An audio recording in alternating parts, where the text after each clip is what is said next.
posteriormente. Feliz Dia dos Pais.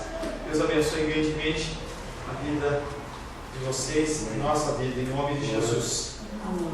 Amém. Temos estudado dentro de escatologia o tema o juízo final. Como tenho feito, eu faço um breve resumo para que as pessoas que pegam o assunto a partir do dia de hoje tenham um pouco de noção do que nós temos já tratado. Nas 2 semanas atrás nós começamos esse tema e nós começamos lendo o texto de João 3,18, não precisa abrir, que nele crê não é julgado, que não crê já está julgado, porquanto não crê no nome do unigênito do Pai. E nós começamos falando sobre a necessidade de um julgamento. E para que um julgamento? Se Deus ele é um Deus onisciente, onipotente, onipresente, Ele sabe de todas as coisas, para que um julgamento?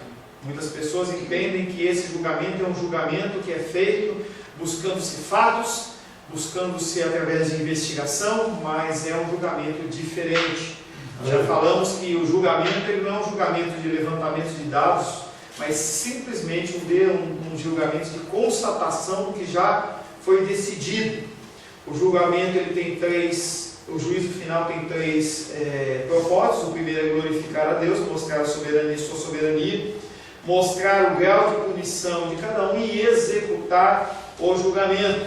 Nós vimos na semana retrasada. Falamos também qual será o tempo do juízo final e quando vai ser. Também tratamos a respeito desse assunto, que nós não sabemos o dia que vai acontecer e quanto tempo vai demorar isso. Não sabemos se vai ser um tempo cronológico ou se vai ser um tempo dentro do tempo de Deus, dentro de eternidades. Quem será o juiz? O juiz será Jesus Cristo, aquele que veio, aquele que sofreu, aquele que passou lutas e dificuldades. Ele foi aprovado como o juiz supremo. Lemos o texto de 2 Coríntios 5,10, que fala, porque o que importa é que todos nós compareçamos perante o tribunal de Cristo, para que cada um receba segundo o bem ou mal que tiver feito por meio do corpo. Falamos também que esse ato de julgar, ele é auxiliado de alguma maneira pelos anjos, os anjos que não caíram, os anjos que estão com o Senhor, vão ser aqueles que vão talvez executar a justiça, aqueles que vão trazer o ser humano, os seres humanos vivos e mortos para esse julgamento. Falamos também que os santos, aqueles que são salvos, eles vão participar de alguma maneira também nesse julgamento. Também falamos aí na semana passada quem será julgado. E aí nós começamos falando que os primeiros que serão julgados serão os próprios anjos. Os anjos eles vão dar testemunho, seja das coisas boas e ruins que eles fizeram. Em especial os anjos caídos, eles terão o seu julgamento, a sua paga em relação à sua rebelião no céu. Além disso, também todos os homens comparecerão a esse julgamento. Nós lemos o texto de 2 Coríntios 5,10, que fala, porque importa que todos nós compareçamos perante o tribunal de Cristo, para que cada um receba, segundo o bem ou mal que tiver feito por meio do corpo. Nós, significando nós, os crentes. Essa carta a Corinto, a igreja de Corinto não foi uma igreja escrita para ímpios, foi uma igreja escrita para os cristãos da igreja de Corinto. Então nós vamos ser julgados. Não um julgamento, conforme nós já falamos, não um julgamento para nos condenar. Você não vai na presença de Deus com o perigo de você ser condenado, você que já é salvo, e sim para o Senhor mostrar as suas graças e as suas misericórdias. Vai mostrar o que você fez com o seu tempo, com a tua força, enquanto você estava vivo. Falamos também o que será julgado. O que Deus vai julgar naquele dia? Todas as coisas que foram feitas durante essa vida. 2 Coríntios 5,10 de novo. Porque importa que todos nós compareçamos perante o tribunal de Cristo, para que cada um receba, segundo o bem ou o mal que tiver feito no meio do corpo. Então o Senhor está falando sobre obras. Tudo que nós tivermos feito, de bom ou de mal, vai ser julgado naquele dia. E aí também nós incluímos as obras, também as palavras que são proferidas, os pensamentos que passam pelas nossas cabeças. A palavra de Deus diz que se nós olharmos com os olhos de uma maneira impura para uma mulher, nós já adulteramos, então os nossos pensamentos serão contados também. Nem é necessário dizer que também tantas boas obras com as más serão contadas. Se o Senhor está julgando pensamento, se o Senhor está julgando palavra, as nossas obras também serão contadas. 1 Coríntios capítulo 4, verso 5 diz: portanto, nada julgueis antes do tempo, até que venha o Senhor, o qual não somente terá plena luz as coisas ocultas nas trevas, mas também manifestará os desígnios dos corações, e cada um receberá o seu louvor da parte de Deus. Quando ele fala desígnio dos corações, ele está dizendo sobre os pensamentos. Ainda estamos na matéria que nós trabalhamos na semana passada. As nossas falhas e deficiências como cristãos salvos participarão do quadro do dia de juízo, mas nossos pecados já estão perdoados. A grande diferença entre o julgamento entre aqueles que são ímpios e aqueles que são salvos é que uns vão ser mostrados para a condenação e o outro não é para a condenação. Começamos hoje tratando do assunto ainda de juízo final com a pergunta: qual vai ser o critério pelas quais os homens serão julgados? Como que Deus vai julgar? Que critério? Será que Deus ele vai usar o mesmo juízo para mim como pastor, para o irmão Cláudio, irmão Sebastião como presbíteros, sobre uma pessoa que não é uma pessoa que é uma liderança ou que não teve tanto acesso? Será que uma pessoa que fez uma faculdade teológica, uma pessoa que recebe mais da revelação de Deus, ele vai ter o mesmo julgamento que o novo convertido? De jeito nenhum. De jeito nenhum. Então essa pergunta é uma pergunta bem interessante. E eu quero pedir para você abrir a palavra de Deus em Mateus capítulo 11, versos 20 a 22. Enquanto você abre, o critério para o julgamento humano será a vontade revelada de Deus. Mas esta não será a mesma para todos, porque nós recebemos porções diferentes da revelação do Senhor. Alguns receberam mais, outros receberam menos. Quer seja porque buscaram ou não, mas essa revelação chegou a eles. Mateus capítulo 11, versos 20 a 22. Alguém pode ler, por gentileza? Voz alta. Passou então Jesus a increpar as cidades nas quais ele operara numerosos milagres, pelo fato de não se terem arrependido. Ai de ti, Corazim! Ai de ti, Betsaida! Porque se em Tiro e Sidom se tivesse operado os milagres que em vós se fizeram, há muito que eles teriam arrependido com pano de saco de cinza. E contudo vos digo, no dia do juízo haverá menos rigor para Tiro e Sidom do que para vós outras. E aí ele faz, o Senhor Jesus Cristo, como ele sempre faz, ele usa da utilização da parábola, que ele pega seres inanimados como cidades, e ele tipifica como fosse pessoas. E aí ele vem falando de cidades que ele passou e executou muitos milagres.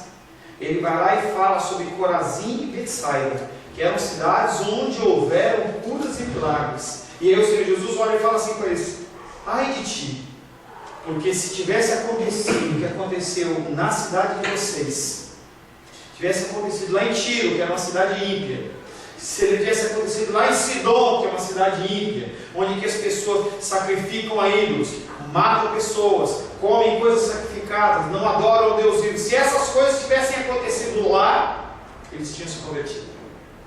Lembra da pregação de Jonas? Onde foi a pregação de Jonas? Nínive. O que aconteceu em Nínive? Nínive, você acha que eles eram bonzinhos? Nínive não eram bonzinhos as pessoas. Mas aí a hora que a palavra de Deus chegou, foi pregada por Jonas, o que aconteceu? O povo se converteu. O rei rasgou as vestes, costume judeu, israelita. Começou, declarou um jejum para o país inteiro. Você imagina? O Brasil inteiro fazendo jejum. Os bichinhos fazendo jejum. Todo mundo fazendo jejum. 3 dias. Você não consegue ficar sem comer meio período. E o rei mandou todo mundo ficar sem comer. E ali houve um arrependimento. Então, o Senhor está falando assim: olha, no dia do juízo, vai ter menos rigor, não quer dizer que aquelas pessoas não vão ser julgadas, não é isso. Aquelas cidades eram cidades de pessoas ímpias, que faziam coisas ímpias, eram pessoas que adoravam outros deuses. O rigor do julgamento deles é um rigor de condenação. Para essas pessoas que tipificam a figura dupla de pessoas cristãs, vai haver rigor também, mas o rigor vai ser balanceado. Tá? Você consegue entender isso? Tudo bem? Vamos continuar. Aqueles que tiveram a revelação da vontade de Deus maior do que os outros, terão responsabilidade correspondentes maiores. Hoje a Naldinha não está aqui com a gente, mas ela nasceu no lar evangélico, amém? Do nosso grupo, é ela que nasceu no lar evangélico. Não sei se tem mais alguém, tem? Naldinha nasceu no lar evangélico. Então, ela teve muito mais tempo de conhecimento de palavra, ela teve muito mais acesso. O rigor que vai haver sobre a vida dela vai ser menor, por exemplo, do que vai haver dentro do meu entendimento humano. Por exemplo, com a Rosário, que não nasceu no lar cristão, veio conhecer o Senhor mais para frente. Então, esse tipo de peso, pelo homem, não é possível de ser feito. Mas para o Senhor, que conhece todas as coisas, é possível. O julgamento dele é um julgamento perfeito. Em outras palavras, aqueles que receberam uma revelação completa da vontade de Deus, tanto no Antigo como no Novo Testamento, serão julgados por sua ação em toda a Bíblia. Se nós que estamos aqui na época da graça, nós tivemos acesso ao Antigo Testamento e ao Novo Testamento, nós vamos ser julgados em relação à Bíblia inteira. Mas as pessoas que são antes de Cristo, elas não tiveram acesso ao Novo Testamento. Eles vão ser julgados pelo Antigo Testamento e o que rege a palavra de Deus. Aqueles que tiveram revelação apenas do Antigo Testamento serão julgados por sua reação no Antigo Testamento. E reação o que é? Você ouve a palavra, você ouve os ensinamentos e você se posiciona. E isso vai ser o julgamento. Porque você tem ouvido a palavra de Deus, você tem mudado seu coração, você tem mudado suas atitudes, ou simplesmente a igreja tem sido para você um âmbito social. A palavra entra no ouvido, sai do outro. A palavra vem, você não faz diferença nenhuma. Tudo que você tem ouvido vai ser cobrado. Vai ser cobrado. Hoje você olha, por exemplo, para cristãos lá no Irã, ou no Iraque, ou lá na Coreia do Norte, em que é proibido o evangelho. Se você tiver uma Bíblia, você morre. As pessoas elas têm uma porção de revelação da Bíblia como um todo muito menor do que eu e você. Nós podemos estar na igreja todos os dias que a gente quiser. A gente não tem culto todos os dias, mas se quiser você pode ter. Você tem canais evangélicos, você pode ouvir palavra, apesar que as palavras que têm sido pregadas são duvidosas. Mas você tem acesso. Essas pessoas não têm. Seria injustiça de Deus usar o mesmo peso para pessoas que têm acesso e as pessoas que não têm acesso. Outro dia vi um vídeo dos cristãos na China. China também é um país muito fechado. E um missionário conseguiu levar uma caixa de Bíblia, coisa desse tipo. Tinha uma caixa com 100 Bíblias, bem simples, desse tipo, mas da mais simples possível. Aqueles homens voaram naquelas Bíblias, homens e mulheres, voaram naquelas Bíblias como se fosse alimento. E elas pegavam a palavra de Deus, colocavam no peito e abraçavam e choravam, porque eles não tinham acesso à palavra de Deus. Até então eles tinham acesso a uma folha, sabia disso? A pessoa tem acesso a uma Bíblia, ela tira uma folha e ela dobra bem guardadinho, escondidinho, lê até decorar. Depois medita. Aí quando aparece uma outra, ela pega aquela e dá para outra pessoa uma folha. E nós temos quantas Bíblias na nossa casa? O julgamento vai ser diferente. Em apoio a isso, podemos lembrar que os profetas do Antigo Testamento advertiram repetidamente aos seus ouvintes para que vivessem de acordo com o que Deus lhes tinha revelado e dessa forma encontrassem paz, felicidade e salvação. Nós não somos chamados a ler a Bíblia toda, nós somos chamados a viver a Bíblia toda. E aí as pessoas elas entram em propósitos de leitura em que elas leem. Quantas vezes você leu a Bíblia? Eu já li 50 vezes a Bíblia. Quanto que você vive da Bíblia? Nada. Quanto que você lê da Bíblia? Só li um capítulo, pastor. O que você vive dela? Eu vivo esse capítulo. Opa! Deus não está preocupado com o número de vezes que você leu a Bíblia. Está preocupado com quanto você vive dela. É muito mais importante você gastar a sua meditação devocional em porções pequenas da palavra de Deus, em que você possa meditar, porque a palavra de Deus diz que nós temos que meditar na palavra de dia e de noite. Ele não fala que a gente tem que ler a palavra de dia e de noite. Parece que uma coisa é igual a outra, mas não é. Naldinha disse que quando ela chega de manhã, ela lê o jornal inteiro. Ela disse que lê tudo. Diz que eu não ploto só as notícias. Não sei se é verdade. Mas ela disse que lê o jornal inteiro. Mas o que foi absorvido? Será que a absorção é isso que é importante? Nós temos que ler a palavra meditando, orando, em oração. Aqueles, porém, que não receberam nem a revelação encontrada no Antigo Testamento e nem a do Novo. Opa! Porque enquanto as pessoas receberam a revelação do Antigo Testamento, elas serão julgadas pela sua atitude no Antigo. As pessoas que receberam do Novo. As que receberam do Novo e do Antigo, do Novo e do Antigo. E as pessoas que não receberam revelação da palavra de Deus. Tem gente que nasceu, viveu e morreu e não ouviu da palavra de Deus? Sim ou não? Sim ou não? Antigo e Novo Testamento, o Antigo teve pessoas, por exemplo, índios. Por exemplo, pessoas que moram nas altas montanhas do Himalaia. Por exemplo, pessoas que moram em ilhas isoladas. Essas pessoas receberam a revelação de Deus? Você acha que é justo colocar você que tem acesso à palavra de Deus e uma pessoa que nunca recebeu a revelação da palavra de Deus e julgar igual? Mas elas vão ser julgadas? Vão ser julgadas. Em que critério? Romanos capítulo 1, versos 18 a 21.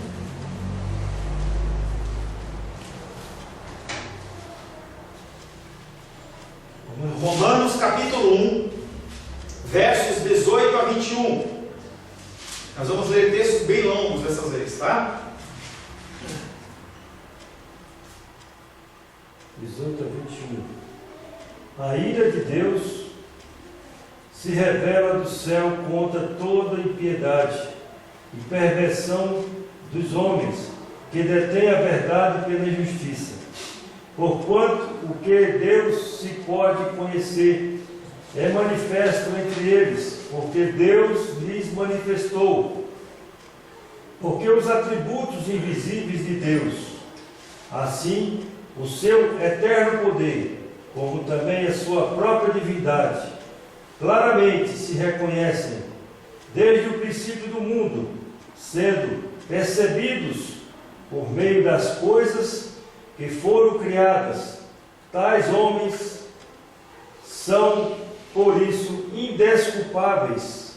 A pessoa não teve revelação no Antigo Testamento, a pessoa não teve revelação no Novo Testamento, mas a palavra de Deus diz que claramente se reconhecem desde o princípio do mundo através da natureza.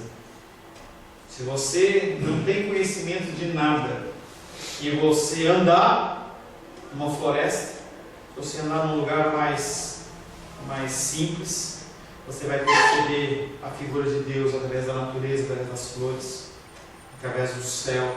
O Senhor se manifesta através das coisas criadas. Mais um texto, Romanos capítulo 2. Romanos capítulo 2, versos 12, 14 e 16. Pulo 13. Assim, pois, todos os que pecaram sem lei, também sem lei perecerão, e todos os que com lei pecaram mediante a lei serão julgados. 14. Quando, pois, os gentios que não têm lei procedem por natureza de conformidade com a lei, não tendo lei, servem eles de lei para si mesmos. Até quando? Continua. Estes mostram a norma da lei gravada no seu coração, testemunhando-lhes também a consciência e os seus pensamentos, mutuamente acusando-se ou defendendo-se, no dia em que Deus, por meio de Cristo Jesus, julgar o segredo dos homens, de conformidade com o seu evangelho, com o meu evangelho. Pergunta: como é que, se ele não teve contato nem com o Novo Testamento nem com o Antigo Testamento, ele tem a lei gravada no coração? E aí fala de consciência. Porque que Deus já colocou, né? O que aconteceu no pecado de Adão e Eva?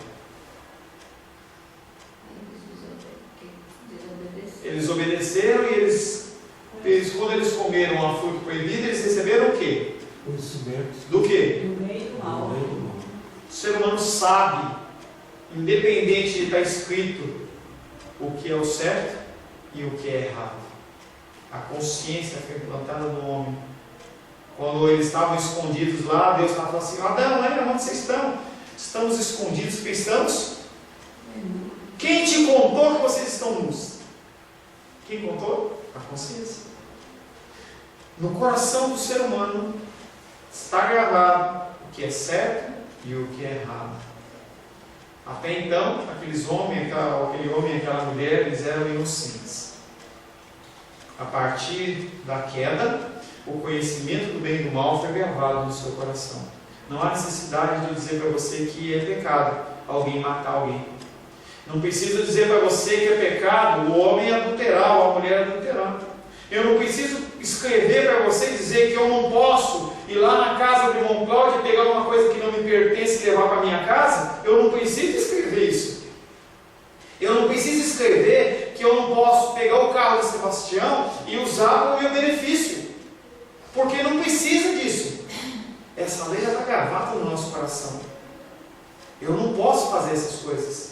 Isso chama-se consciência. E as pessoas não têm revelação do Antigo Testamento, não têm revelação do Novo Testamento, mas têm no seu coração o conhecimento do bem e do mal. E eles vão ser julgados em relação a isso. Faz lá. Tem um discernimento. Discernimento, consciência. Você pode dar o nome que você quiser, mas a pessoa sabe que está certa e errada. Aí eu pergunto para você: o irmão Cláudio teve o conhecimento do Antigo Testamento e do Novo Testamento.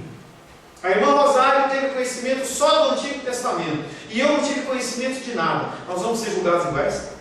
Não. Nosso Deus não é injusto.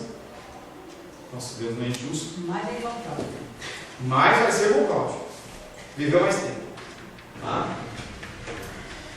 O que está bem claro, portanto, é que os homens serão julgados com base na luz que tiveram e não com base numa revelação que eles não receberam. É que nem o professor que vai fazer a prova, e aí as crianças na escola, primeiro bimestre tem a matéria do primeiro bimestre, segundo bimestre. Seria sem sentido o professor ir lá dar uma prova do quarto bimestre para os alunos que não tiveram a matéria. Mesma coisa conosco. O Senhor ele vai dar o julgamento em cima da revelação que nós tivemos. Aqueles que tiveram muitos privilégios terão uma maior responsabilidade do que os que tiveram menos privilégios. E assim terão menos responsabilidades. Nós temos o privilégio de morar nesse Brasil, em que nós podemos professar o Evangelho. Nós temos mais liberdade que o povo iraniano, que o povo iraquiano. Nós temos o privilégio de estarmos ouvindo a palavra de Deus e não estarmos sendo enganados. Nós temos o privilégio de termos mais Bíblias na nossa casa do que nós podemos ler. Eu devo ter umas 7, 8 Bíblias. Jesus Cristo, ele vai executar um julgamento diferente. Haverá, por isso, uma graduação nos sofrimentos dos perdidos. No nosso caso, em relação a nós que somos salvos, nós vamos sofrer, nós vamos ter sofrimentos? Não.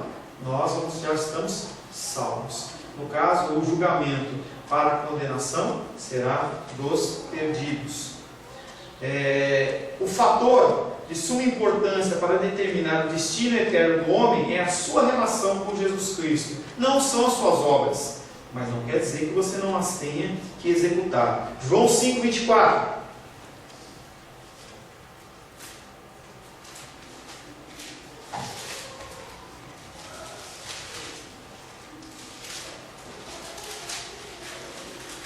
Versículo 24 fala: em verdade, vos digo, quem ouve a minha palavra e crê naquele que me enviou, tem a vida eterna, não entra em juízo, mas passou da morte para a vida.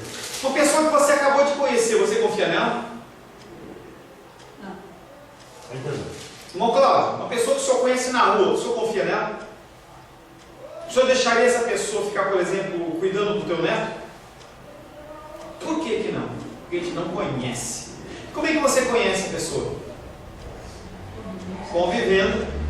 Você vai convivendo com a pessoa. Como é que a gente convive com Cristo? Lendo a palavra. E vivendo a palavra. Então, nós somos chamados a ter um relacionamento com Jesus Cristo. Romanos 8:1. Para aqueles que estabelecem esse relacionamento diário após dia, claro, diário com o Senhor Jesus Cristo, através do relacionamento com a palavra, de leitura, meditação e vivência, você estabelece um relacionamento com Deus. E aí Romanos 8:1 diz para essas pessoas, pode ler. Agora, pois, já nenhuma condenação há para os que estão em Cristo Jesus. Então não há condenação. Se você ouve a palavra, se você lê a palavra e você vive a palavra, você estabelece um relacionamento com Jesus. Estabelecendo esse relacionamento com Jesus, nenhuma condenação há para os que estão em Cristo Jesus. E você vai para o julgamento com essa certeza. Um julgamento com a certeza que Deus, Ele não vai te mandar para o inferno. Não porque você é bom, e sim porque você tem mantido um relacionamento com Ele. E aí eu pergunto para você, por que a Bíblia ensina que o juízo final será segundo as obras? Você é relacionamento para que obra? Qual a preocupação da obra? Mateus 16:27. Dá frutos na obra. Mateus 16, verso 27. Não leu ainda, irmão Cláudio? Leia, irmão Cláudio. Mateus 16, 27.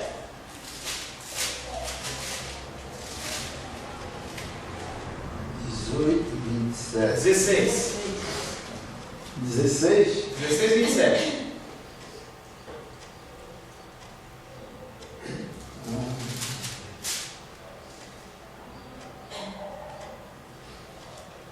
Porque o Filho do Homem virá na glória de seu Pai com os seus anjos, e então dará a cada um segundo as suas obras. E aí ele está falando para crente ou não crente? Crente. Com crente. Com os perdidos, vai ter alguma retribuição das obras? Das suas obras. Se você é uma pessoa que não creu em Deus, não manteve um relacionamento com o Senhor, e você fez boas obras, para Deus não vale nada. Não vale nada. Você está falando de cristãos. Romanos 2,6. Mais um texto. Parece que copiou de Mateus. Romanos 2,6. Que retribuirá a cada um segundo o seu procedimento. Pois ele retribuirá a cada um segundo as suas obras. Apocalipse 20:12.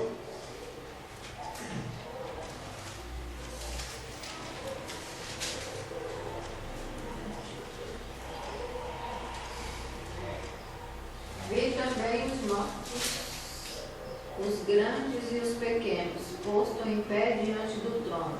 Então se abriram livros, ainda outro livro, e o livro da vida foi aberto. E os mortos foram julgados segundo as suas obras, conforme o que se achava escrito nos livros. A razão pela qual a Bíblia ensina que o juízo final será segundo as obras, mesmo que a salvação não seja pelas obras, mas sim a fé em Cristo, é que as obras e a fé vivem juntas.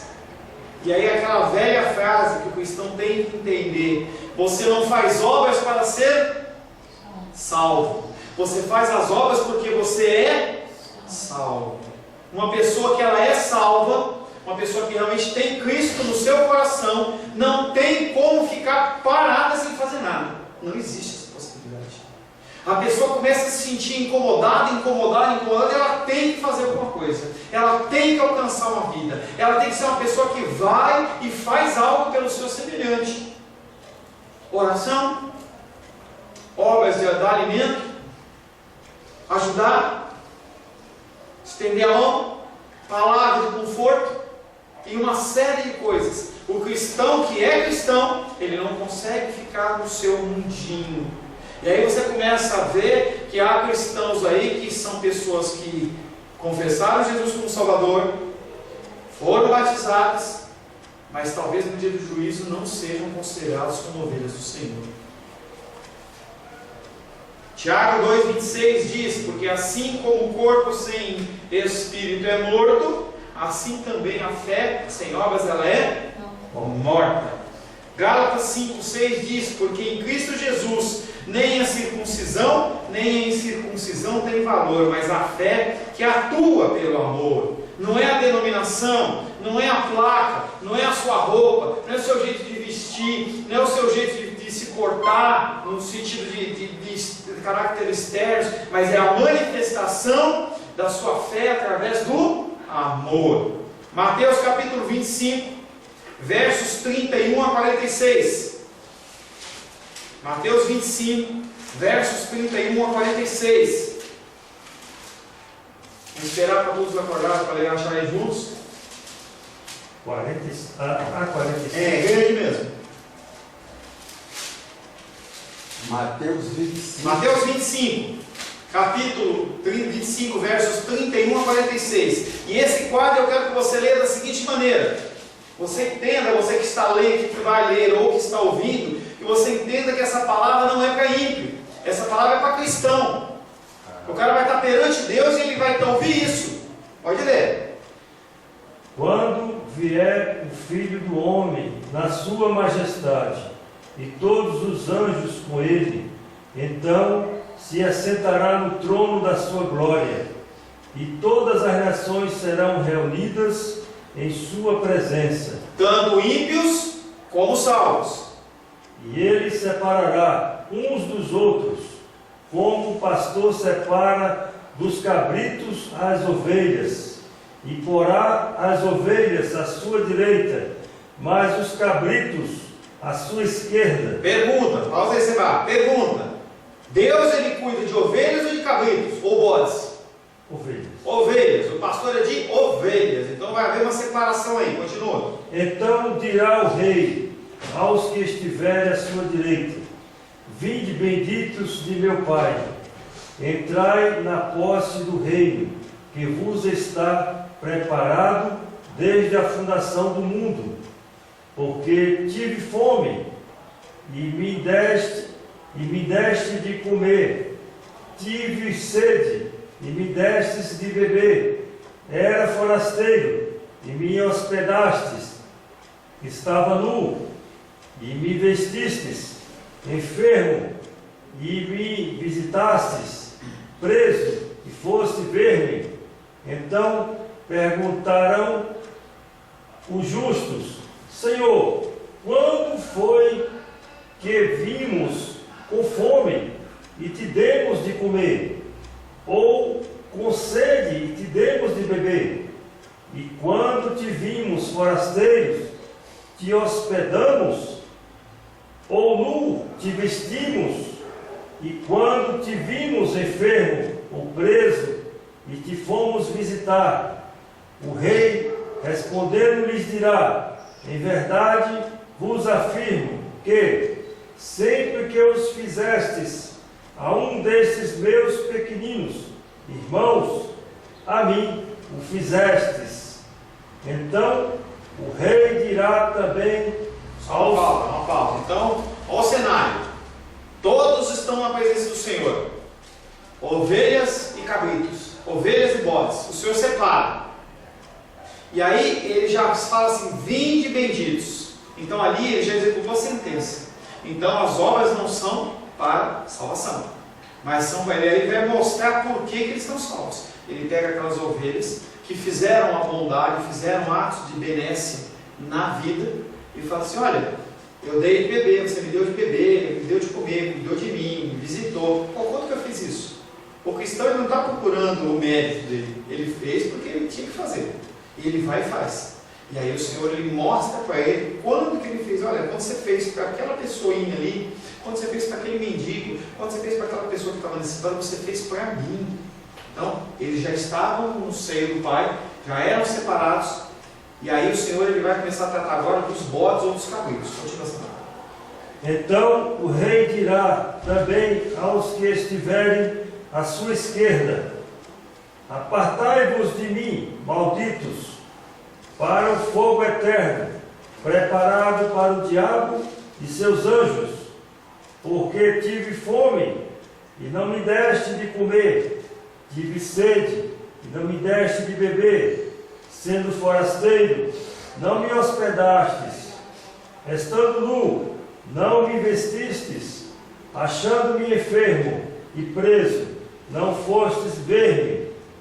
E eles lhes perguntaram, Senhor, quando foi que vimos com fome, com sede e forasteiro, nu, enfermo ou preso, e não te assistimos? Então lhes responderá: em verdade vos digo que, sempre que eu deixastes de fazer a um destes mais pequeninos, a mim o deixaste de fazer.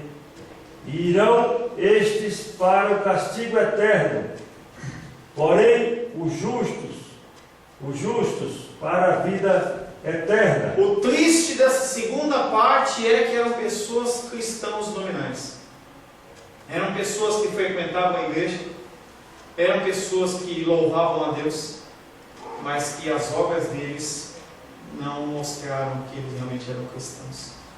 Eles apenas declaravam uma fé da boca para fora, mas as obras que realmente vinham testificar da fé que eles deveriam ter não existiam. E aí eles foram lançados no fogo, e aí é colocado eles juntos com o diabo e os seus anjos. Olha que duro. A pessoa passa uma vida inteira dentro da igreja achando que é salvo e não é salvo. E as obras vão ser um dos critérios que o Senhor vai mostrar. Se a pessoa ela é salva, ela tem que fazer algo, não tem como ela ficar parada. O Filho do Homem retornou em sua glória e está sentado no seu trono de juízo. Todas as nações estão congregadas perante ele. E agora o rei passa a separar as ovelhas que estão à direita dos cabritos que são colocados à sua esquerda. Observe como a decisão do destino final ela foi dada antes da separação. Ovelhas como os cabritos é dada em primeiro lugar. As ovelhas, elas são chamadas de benditas do Pai. O objeto do favor é merecido do Pai. É dito que elas herdarão o reino, uma herança, porém, nunca conquistada, mas sempre recebida como um presente. Você não conquista com as boas obras. Você não conquista com as boas obras. E tem pessoas que acham, pelo muito fazer, elas vão receber a vida eterna. O ministério da igreja tem uma função social? Sim ou não? Sim. Mas é a mensagem principal que ele tem que levar? Não. Nosso objetivo maior é levar a palavra de Deus. Nós temos que alimentar? Temos que vestir? Temos que visitar, como nós fizemos ontem na casa do Sr. Orlando? Temos. Mas o mais importante é o quê? A palavra de Deus. Ali nós podemos declarar a palavra de Deus, falar para eles, e aí a obra é com o Senhor. Mas o mais importante, que o nosso amor, que o nosso carinho, que a nossa visita, é a palavra de Deus que foi pregada, seja através da minha palavra, seja através da palavra de Sebastião, seja através dos cânticos que nós cantamos, que também revelam a palavra de Deus. Nós somos chamados para ministrar a palavra de Deus, e essa palavra ela é um presente. O reino que elas estão para herdar é descrito como tendo sido preparada para elas antes da fundação do mundo. Não foi uma coisa que foi feita de bate-pronto, não foi uma coisa que foi feita rapidamente, foi uma coisa que foi feita com muito cuidado. Agora o rei prossegue em revelar as razões pelas quais a decisão aceita das ovelhas era certa e apropriada. E as ovelhas que estavam ali como cabritos olhavam e falavam assim: mas por que a gente não está com uma ovelha? Aí Jesus responde: você não me alimentou, você não me deu água, você não me visitou. Esse é realmente o fruto do Espírito. As pessoas elas estão preocupadas nos dias de hoje com a manifestação dos dons do Espírito, e eles existem. A gente realmente tem que buscar o revestimento do Senhor nas coisas espirituais, mas a gente alcança as pessoas através do fruto do Espírito: amor, mansidão, longanimidade, paciência, todos os frutos que estão descritos ali em Gálatas 5. Os cabritos não revelaram o amor por Cristo pelo fato de não demonstrarem amor aos irmãos. E a palavra de Deus diz que nós temos que amar a Deus sobre todas as coisas e o próximo como a nós mesmos. Os verdadeiros crentes são aqueles que assim o fazem. Amém, queridos? Amém. vamos encerrar por aqui. A semana que vem a gente está finalizando o juízo final de Deus. Amém. A paz seja convosco. Meu nome é Paulo César. Eu sou pastor da Igreja Cristã Semente de Vida, aqui em Brasília, Distrito Federal. Me alegro que a palavra tenha te alcançado. A palavra faz isso. Ela alcança as pessoas aonde quer que elas estejam. E você foi agraciado com esta palavra. Não que eu tenha nada especial a te dizer. A palavra ela é suficiente e ela usa quem ela quer. E eu me alegro por ter sido um canal para poder te abençoar. Mas eu quero te dizer que não basta você ser um ouvinte. Não basta ser uma pessoa que se alegra quando você ouve a palavra de Deus. A vida ela é feita de decisões.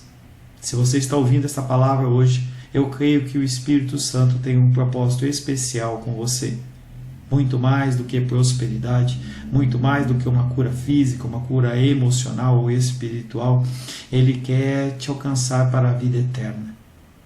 Nós investimos nosso tempo, nós investimos as nossas forças em coisas terrenas, mas o Senhor Ele tem muito mais a oferecer.